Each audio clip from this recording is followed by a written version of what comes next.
Hello प्यारे बच्चों, welcome back to my official YouTube channel Sudhir Defence Academy. प्यारे बच्चों, आज बहुत important 50 most important mock test series के क्रम में मैं आज फिर से 7वें मॉक टेस्ट पर बात करने वाला हूं, जिसकी पीडीएफ, सभी मॉक टेस्ट की पीडीएफ आपको इसी वीडियो के जो डिस्क्रिप्शन है उसमें टेलीग्राम चैनल का लिंक दिया गया है, वहां से ज्वाइन करके टेलीग्राम पर मिल जाएंगे। टेलीग्राम चैनल का नाम सुधीर डिफेंस एकेडमी है। यदि आप पहली बार वीडियो देख रहे हैं तो प्लीज इस चैनल को सब्सक्राइब करिएगा। बहुत बहुत ही इंपॉर्टेंट डेटा, बहुत ही रिलीवेंट डेटा आपको एयरफोर्स इनटेक सेकंड 2027 के लिए मिलने वाला है। और मैं 50 मॉक टेस्ट आपको श्योरली कराऊंगा जब तक पेपर नहीं हो रहा है। और सीधे बिना देरी के हम पहले क्वेश्चंस पर चलते हैं। प्यारे बच्चे, identify the incorrect part. Identify the incorrect part, फटाफट से बताओ इसे बिना देरी किए, क्या आंसर होगा इसका? The police has arrested the thief who broke into my house last night. प्यारे बच्चे, स्क्रीन रोक करके आप आंसर बताएंगे, मैं यहाँ समझा देता हूँ। पुलिस एक ऐसा वर्ड है प्यारे बच्चे जो generally 99.9% as a plural collective noun की तरह यूज होता है। प्लूरल कलेक्टिव नाउन की तरह यूज होता है। प्लूरल कलेक्टिव नाउन की तरह यूज होता है, मतलब ये कोई एक व्यक्ति का नाम नहीं है, बहुत सारे लोगों का एक सिस्टम मिलकर के पुलिस बनता है, जो स्पेशली जिसका मोटिव है लोगों की सुरक्षा करना, लोगों को सुरक्षा मुहैया प्रदान करना। और इसलिए ऑलवेज हमेशा प्लूरल सेंस में यहाँ यूज हुआ है। ये किसी एक व्यक्ति की बात नहीं हो रही है, बहुत सारे लोगों की बात हो रही है जिन्होंने चोर को पकड़ा होगा, जो किसी भी घर में बिना इल्लीगली जिसने एंट्री करी होगी। तो यहाँ एरर क्या हो गया, पुलिस के साथ आने वाला हमेशा वर्ब क्या होगा, प्लूरल होगा। 100% यहाँ पर हैव आएगा। लिख लीजिए, police always treated as a plural collective noun. हाँ, ये सिंगुलर भी हो सकती है यदि इसका यूनिकली या कॉमनली यूज किया गया हो। जैसे मैं कहूँ पुलिस हमारी सुरक्षा के लिए होती, ध्यान से देखो, पुलिस हमारी सुरक्षा के लिए है, तो हम क्या कहेंगे, police is for our safety, for our safety. ये देखिए, ये पूरे पुलिस डिपार्टमेंट की बात हो रही है और इसलिए यहाँ ये सिंगुलर है। लेकिन जनरली केसों में हैव आएगा, मतलब प्लूरल वर्ब आएगी, और इसलिए ए पार्ट में गलती है। इसका आंसर क्या हुआ? ए इज द राइट आंसर। पहले क्वेश्चन का सही आंसर क्या हुआ? ए इज द राइट आंसर। अगला क्वेश्चन स्क्रीन पर आपके सामने। अकॉर्डिंग टू द वेदर, पता नहीं क्या ये कह रहा है। According to the weather it is going to be cloudy, आज बादल छा जाने वाले हैं। किसके अनुसार? मौसम की भविष्यवाणी के अनुसार। इसके लिए एक स्पेशल वर्ड बनाया गया, आपने सुना होगा, आपने अक्सर करके सुना होगा, वेदर फोरकास्टिंग। वेदर फोरकास्टिंग, मौसम की भविष्यवाणी।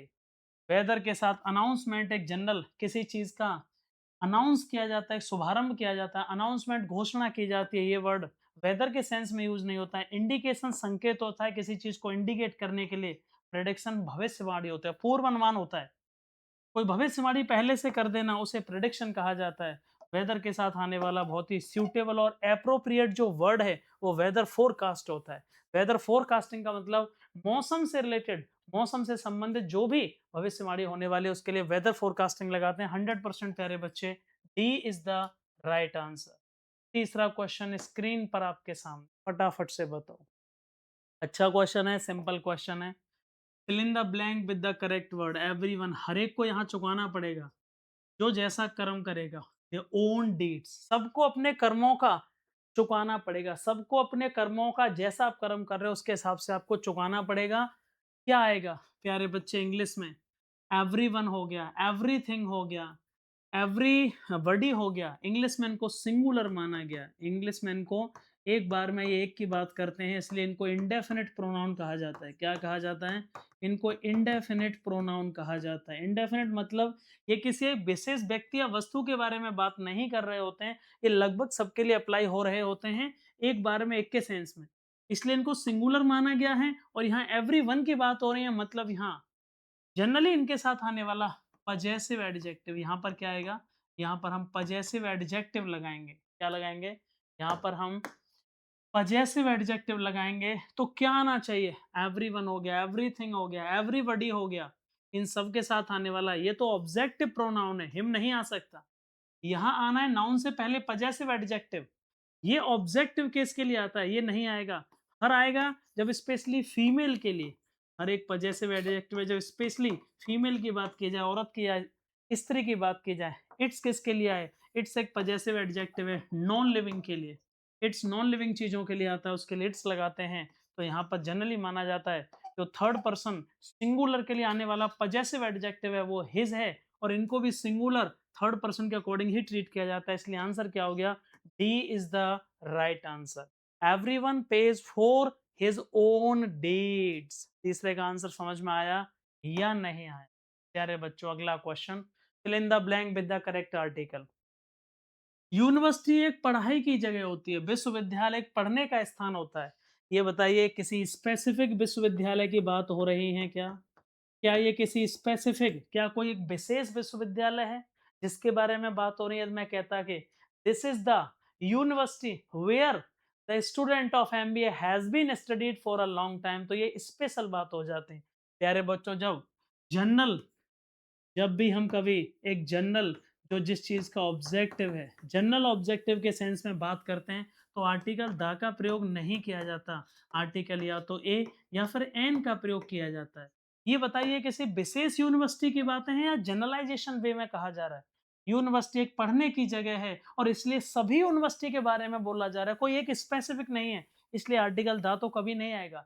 लेकिन अब ए और एन में से कौन आएगा?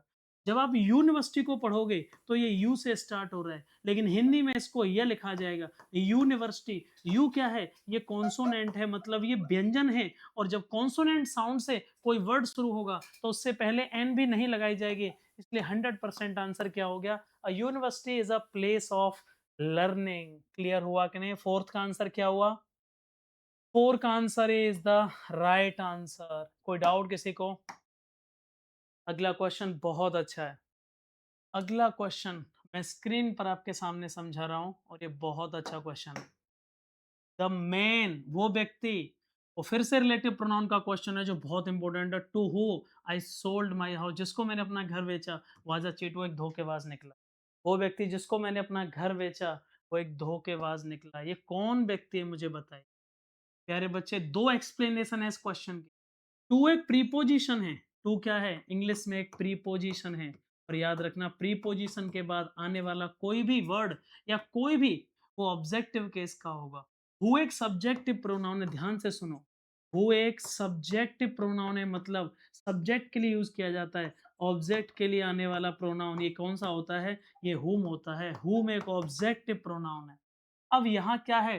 टू एक प्रीपोजिशन है, तो टू के बाद आने वाला याद रखना, टू के बाद आज के बाद लिख लीजिए, टू के बाद कभी हु नहीं आएगा, या टू पहले आता है तो उसके बाद हमेशा हुम आएगा। एक तो एक्सप्लेनेशन ये हो गई। दूसरी एक्सप्लेनेशन इस क्वेश्चन की देखिए, ये इस व्यक्ति की बात की जा रही है, और ये व्यक्ति कौन है? ये इस सेंटेंस का, इस क्लॉज का ये ऑब्जेक्ट है। मैंने अपना घर बेचा, किसको?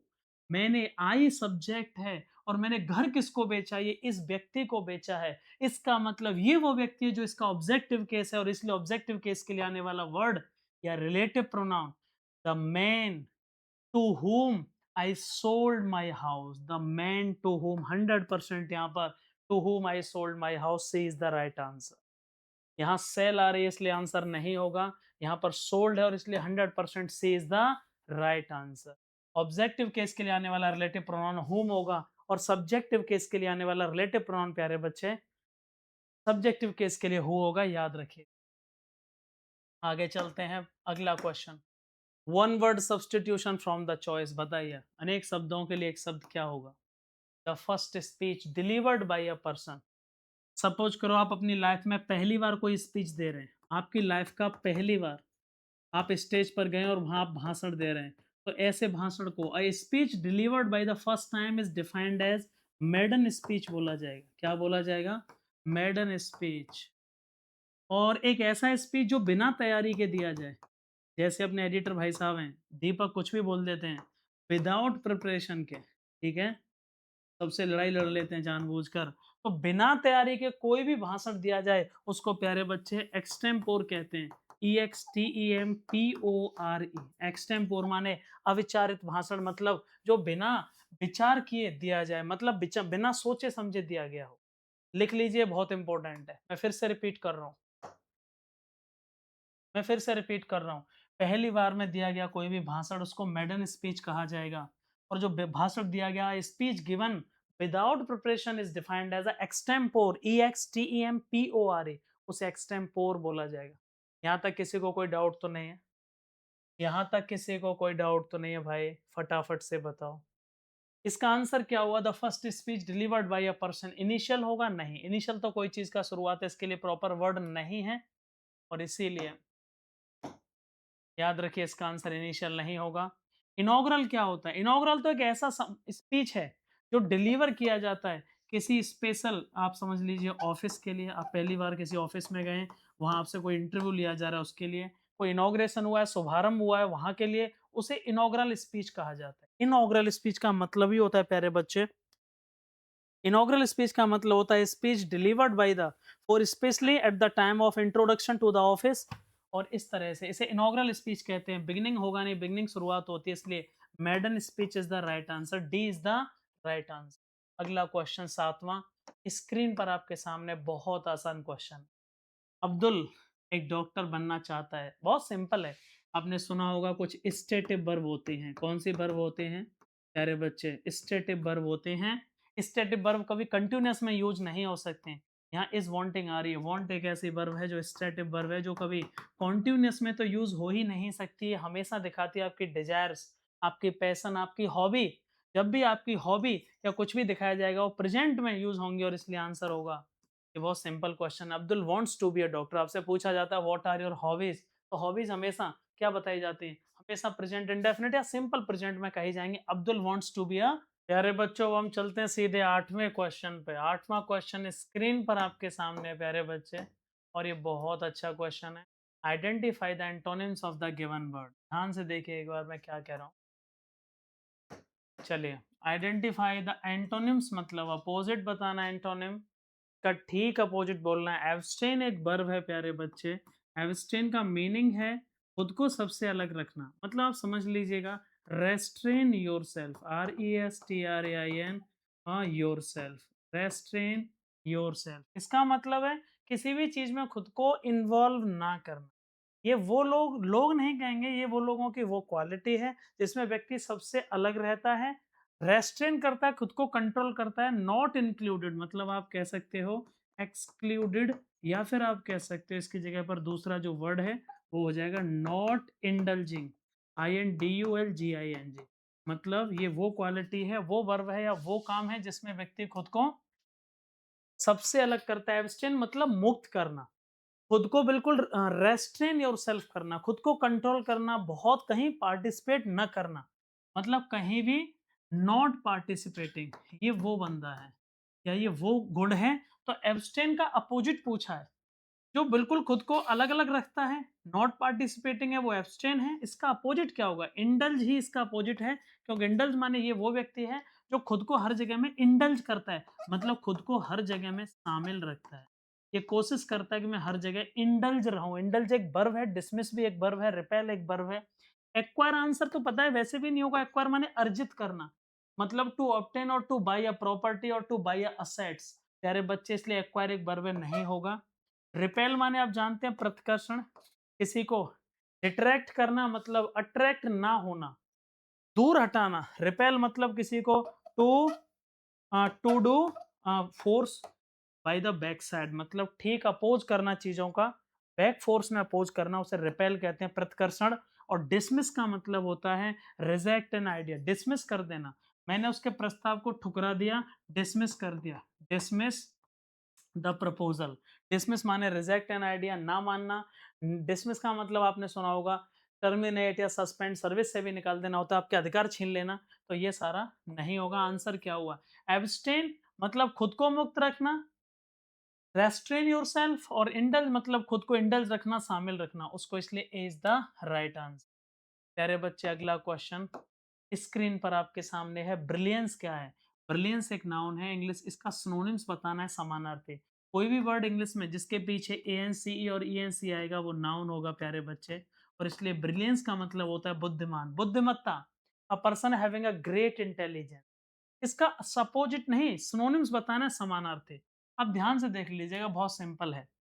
स्टुपिडिटी तो इसका उल्टा हो गया, ये अपोजिट हो गया। स्टुपिडिटी का मतलब having a person having lack of intelligence, बेवकूफ, मूर्ख। A person having lack of intelligence, a person having lack of common sense, ये तो हो नहीं सकता।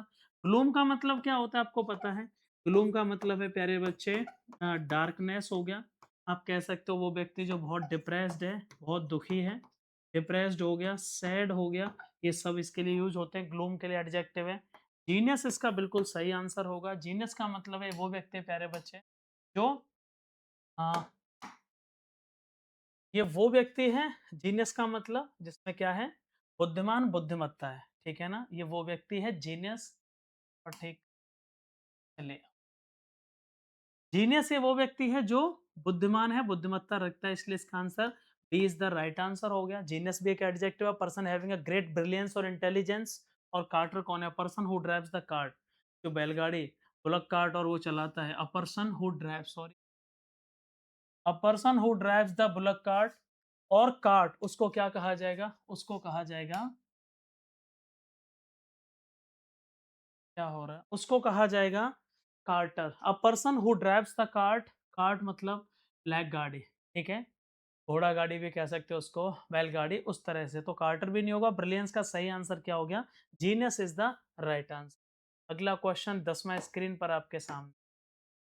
Identify the correct preposition. She thank Vishal, उसने विशाल को थैंक यू कहा because she could reach the station on time, और टाइम पर स्टेशन पहुंच पाए उसकी हेल्प से।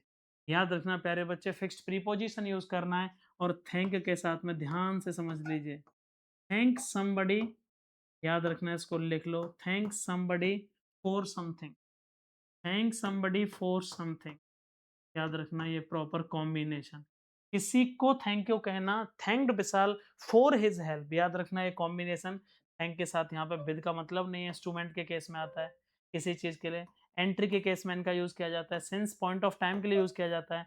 और यहाँ 400% सही है। थैंक फॉर के लिए आभार व्यक्त करना, थैंक फॉर किसी के लिए आभार व्यक्त करना, थैंक समबडी किसी को आभार व्यक्त करना उसने जो किया है उसके लिए, फॉर समथिंग, इसलिए 100% for is the right answer. 11वां क्वेश्चन स्क्रीन पर आप मुझे केवल ऑप्शन से बताएंगे। इनडायरेक्ट स्पीच में बनाना है प्यारे बच्चे। इनडायरेक्ट स्पीच, मैं गार्डन को खोद रहा था, वहां पर एक गड्ढा, व्हेन द डॉक्टर अराइव, जैसे ही डॉक्टर जब आए, जब डॉक्टर आए तब मैं वहां गार्डन में डिगिंग कर रहा था, मतलब खुदाई चल रही थी, गोभी खोद रहा था मैं। तो रिप्लाइड हैरी, हैरी ने रिप्लाई किया। इसका मुझे बताइए, इनडायरेक्ट स्पीच देखकर ही बता सकते हैं। ये रिपोर्टेड स्पीच का सेंटेंस और क्या, पास्ट कंटिन्यूअस, और पास्ट कंटिन्यूअस का पैसिव पास्ट परफेक्ट कंटिन्यूअस में बनता है, बहुत सिंपल है। आप ऑप्शन से बता सकते हैं। हैरी रिप्लाई किया है, तो हैरी ने कहा होगा हैरी सैड, ठीक है, यहां तक चारों में सैड है। अब क्या ऑप्शन नहीं हो सकता? यहां सेम सेंटेंस रख दिया गया, ये नहीं होगा। पास्ट कंटिन्यूअस का इनडायरेक्ट स्पीच या तो past perfect continuous, past perfect continuous में बनता है। तो ये ऑप्शन डी हट गया, और ये भी सेम रख दिया गया, ये भी हटा दो, ए और डी तो हट गए। अब इनको चेक कर ले। Said that he had been digging the garden when the doctor arrived, जब डॉक्टर आए। यहाँ पे अराइव्ड है लेकिन यहाँ अराइव है, ये भी नहीं हो सकता। अराइव्ड का अराइव नहीं होगा, सेम रहेगा, इसलिए B is the right answer. 100% B क्या है इसका सही आंसर। करेक्टली स्पेल्ड वर्ड बताइए प्यारे बच्चे, तो बचपन से पढ़ रहे हैं। सैटेलाइट की स्पेलिंग क्या होती है? SATELLITE, सैटेलाइट, उपग्रह। चंद्रमा पृथ्वी का एक सैटेलाइट है। सही आंसर क्या हुआ? B is the right answer. 12 का बी हो गया। 13वां क्वेश्चन बहुत अच्छा है। आइडम्स फ्रेज का क्वेश्चन बताना है। इन अ जिफी किसे कहते हैं बताओ? आइडम फ्रेज में मुझे बताइए फटाफट से, इन अ जिफी का मीनिंग क्या है? इन अ जिफी का मीनिंग क्या है? कोई भी चीज जो हो रही है, जो बहुत जल्दी हो रही है, अचानक से हो रही है। देखो आउटस्टैंडिंग क्या होता है? आउटस्टैंडिंग हमारे बहुत ही शानदार। लेकिन इसका आंसर क्या होगा, ये हमें कैसे पता चले? जिफी का मतलब है जल्दबाजी, मतलब सडनली। कोई चीज अचानक से होती है, पता ही नहीं चला। SODDENL, सडनली, ठीक है। तोताराम को कब हार्ट अटैक आया, पता ही नहीं चला। पहुंचे जब तक लोग, वो डेड हो चुका था। इन अ जिफी का मतलब है बहुत जल्दी में होना, हैपनिंग समथिंग वेरी क्विकली, अचानक से हो जाना। तो एप्रोप्रिएट तो उचित होता है, ये तो होगा नहीं। एप्रोप्रिएट माने किसी चीज का सही तरीका। इन अ फिक्स, ये भी एक आइडम फ्रेज है। इसका मतलब होता है in a difficult situation, in a difficult, जब आप परेशानी में होते हैं तो उसको इन अ फिक्स कहा जाता है प्यारे बच्चे। सडनली बिल्कुल सही आंसर है, कोई चीज घटना दुर्घटना अचानक से होना। आउटस्टैंडिंग माने बहुत बेहतरीन, शानदार, लाजवाब, जबरदस्त, ये होता है आउटस्टैंडिंग परफॉर्मेंस, इसलिए B is the right answer. अगला क्वेश्चन बहुत अच्छा, एडवर्ब एडजेक्टिव बताना है। लिख लो आज के बाद, नहीं पता हो तो मैं शुरुआत से बता रहा हूँ। देखो एक वर्ड सुना होगा इंग्लिश में आपने, बिलीव, BELI, बिलीव एक वर्ब है, लिख लेना। बिलीव एक वर्ब है। अब बिलीव का नाउन क्या है, लिखो, BELIEF, बिलीफ एक नाउन है। अब एडजेक्टिव क्या है इसका, BELIEVABLE, बिलीवेबल एक एडजेक्टिव है। किसी भी इंग्लिश में ABLEI शब्द के पीछे, किसी वर्ड के पीछे 99.9% वो एडजेक्टिव होगा। इसकी एडवर्ब क्या होती है, BELIEVABLY, बिलीवेबली एक एडवर्ब है प्यारे बच्चे, बिलीवेबली एक एडवर्ब है, और इसलिए बिलीफ का एडजेक्टिव क्या होगा, 100% लिख लीजिए, B is the right answer.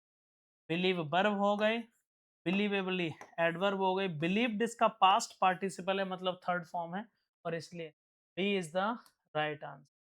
अगला क्वेश्चन बहुत अच्छा क्वेश्चन है, आई सेल वेट, मैं इंतजार करूंगा, fill in the blank with appropriate conjunction, मैं इंतजार करूंगा जब तक मेरे पिताजी नहीं आ जाते। इंग्लिश में दो वर्ड सुनोगे आपने, याद रखना प्यारे बच्चे, या तो अनटिल या टिल, ये एक ही वर्ड है, और दूसरा अनलेस। जब पॉइंट ऑफ टाइम की बात होगी प्यारे बच्चे, पॉइंट ऑफ टाइम की बात होगी, तो प्यारे बच्चे हम अनटिल और टिल लगाएंगे, और जब पॉइंट ऑफ एक्शन की बात होगी, पॉइंट ऑफ एक्शन की बात होगी, तो हम अनलेस लगाएंगे। पिताजी कब तक वेट किस में किया जाता है बताइए, वेट करने के लिए कुछ काम करना पड़ता है कि समय का इंतजार करना पड़ता है, वेट किस में होता है, समय का वेट किया जाता है। मैं कहूँगा कि मैं तब तक यहाँ से नहीं जाऊँगा, जब तक मेरा काम पूरा नहीं हो जाएगा। तो ये पॉइंट ऑफ एक्शन हो गया, मैं काम करके जाऊँगा तब जाऊँगा। अब मैं पिताजी का वेट कब तक करूँगा? वेट हमेशा समय में होता है, इसलिए बट तो आएगी नहीं, बट तो 2 कॉन्ट्राडिक्टरी एक्शंस के लिए आती है। मैं हेल्दी हूँ बट आई एम, फिर भी मैं मतलब अनफिट हूँ। I am doing exercise but I am unhealthy. भाई कब आता है? किसी के द्वारा कोई काम किया जाए।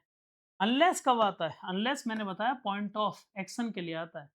फिर मैं कहता कि आई शैल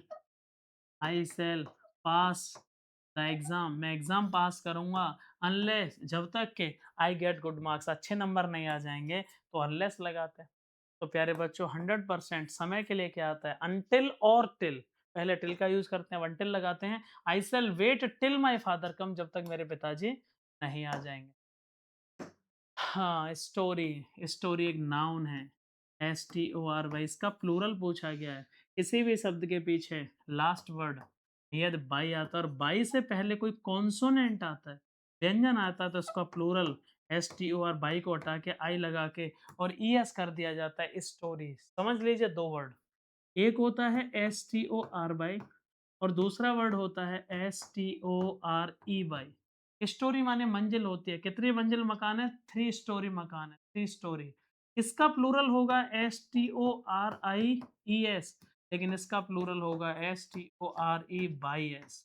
यहाँ बाई से पहले स्वर है, तो बाई को हटाया नहीं जाएगा, एस लगा दिया जाएगा। यहाँ बाई से पहले व्यंजन है, कॉन्सोनेंट है, बाई को हटा के IES लगा दिया जाएगा, तो स्टोरी का प्लूरल STORIES हो जाएगा। B is the right answer, B is the right answer.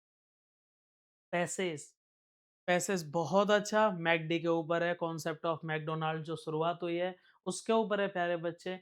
मैं आपको सीधा क्वेश्चंस पर लेकर चलूंगा, क्या चीजें कंट्रोल करें, ये पैसेज आपको स्क्रीन को रोक करके खुद करना होगा। मैं देखना चाहूंगा आपके कितने क्वेश्चन इसमें सही जा। पहला question, what made the restaurant popular, restaurant को किसने पॉपुलर बनाया, ये पूछा गया है। ये बहुत अच्छा क्वेश्चन, रेस्टोरेंट को जो पॉपुलर बनाया गया है, 17 क्वेश्चन। पहला क्वेश्चन ये, how did putting up science of his success in America help mister rock, mister rock की अमेरिका में जो सफलता मिली, उसके पहचान, how did putting up science, उसके क्या पद चिन्ह थे, मतलब क्या उसके वो थी, पहचान क्या थी, कैसे उसको वो मिली। प्यूपल ने आउटलेट में काम किया, नहीं बताऊंगा। People could apply for job के लिए, बिल्कुल नहीं। Children would visit the outlet, ज़्यादा लोग आए, नहीं। अमेरिकन्स ने इनकरेज किया मैकडोनाल्ड को एंड बाय मोर हमबर्गर, और ज़्यादा हमबर्गर खरीदने के लिए कहा कि हम खरीदेंगे। D is the right answer. आपको ये पहले पैसेज पढ़ना है, पैसेज पढ़ना है, उसके बाद ही आंसर देने, याद रखिएगा। यहाँ बहुत सच में ये brother that he could use their idea, यहाँ लोगों ने क्या कहा कि हम बहुत ज़्यादा खरीदेंगे, आप करिए, और उसके साइन कहाँ से निकल गया? Many of the McDonald hamburgers people had bought, लोगों ने खरीदे। अगला क्वेश्चन क्या है? 17 का आंसर समझ गए? 17 का आंसर 100% डी होगा। 18वां क्वेश्चन लीजिए। रेस्टोरेंट को पॉपुलर किसने बनाया? मैं इसका आंसर बता देता हूँ। It was clean and inexpensive. बहुत सफाई से काम किया मैकडी ब्रदर्स ने, और ये बहुत महँगा नहीं था। इसलिए D is the right answer, मतलब बिल्कुल सही हुआ। के बाद हम बात करेंगे 18 के बाद 19वें क्वेश्चन। मैकडोनाल्ड की फिलॉसफी क्या थी? काम करने का तरीका क्या था? बहुत सिंपल था। क्वालिटी मेंटेन रखना, सर्विस को बहुत बेहतर देना, सफाई रखना और चीप प्राइस, सस्ते प्राइस रखना, ये उसका फिलॉसफी थी। दुनिया में आज मैकडोनाल्ड के 20,000 से ज़्यादा स्टोर हैं और ज़्यादा। उसका फिलॉसफी ये थी कि क्वालिटी को नहीं गिराना, सर्विस एक नंबर की, सफाई रखनी है और चीप सस्ते रेट रखने होंगे। और प्यारे बच्चों, last question, who is McDonald's named after? McD का जो नाम पड़ा है किसके नाम के पीछे पड़ा है, ये बता दीजिए। मैकडोनाल्ड के नाम के किसके नाम के पीछे पड़ा है? मिस्टर रॉक्स, टू ब्रदर्स, या फिर two brothers unrelated to mister Rock? बताइए। जो मैकडी कहा जाता है, ये दोनों भाई मिस्टर रॉक से रिलेटेड थे? बिल्कुल भी नहीं। मिस्टर रॉक के टू सन्स, दो बेटे हैं। मिस्टर रॉक्स टू भाई? नहीं। ये दोनों टू ब्रदर्स जो अनरिलेटेड है मिस्टर रॉक से, उसी के नाम के पीछे मैकडी रखा गया, इसलिए answer A is the right answer. But इस पैसेज को आपको पढ़ के आंसर देने होंगे कि आपका एक्चुअल में पैसेज समझ में आया कि नहीं आया। बहुत बहुत आभार, थैंक यू सो मच, और प्लीज ऐसे ही प्यार बनाए रखिए। जय हिंद।